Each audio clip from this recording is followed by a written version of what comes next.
বাবজান, কে? বাবজান, তুমি আমারে চিনতেছো না? আমি তোমার মেয়ে শেলি। কই, শেলি নামে তো আমার কোনো মেয়ে ছিল না।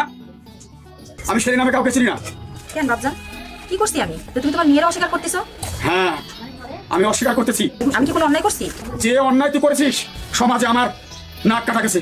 আর শুধু আমার না, তুই আর একটা পরিবার, জমির মনির দুটা ভাইয়ের, সি সি সি, ভাবতেও ঘৃণা করে তুই এত নিস।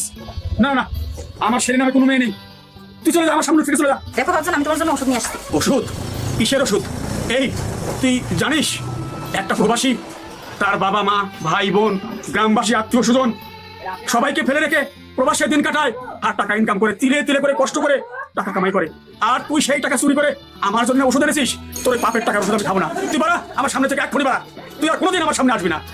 আমি কি আমার লাভের জন্য জমির বিদেশ পাঠাইছি? হ্যাঁ, তুই তো জমির বিদেশ পাঠাইছিস। আমি তো সবার লাভের জন্য জমির বিদেশ পাঠাইছি। লাভ কি আমার একার হইতো? তোর অনেক টাকার লোভ, অনেক টাকার লোভে তুই জমির বিদেশ পাঠাইছিস। ও যেন টাকা পয়সার মালিক হয়, ও যেন সবকিছু ভালোভাবে চালাতে পারে, এই কারণে তো আমি ওর বিদেশ পাঠাইছি। আর জমির যখন টাকা পয়সা কামাই করে তোকে দিছে, তুই কি করছিস?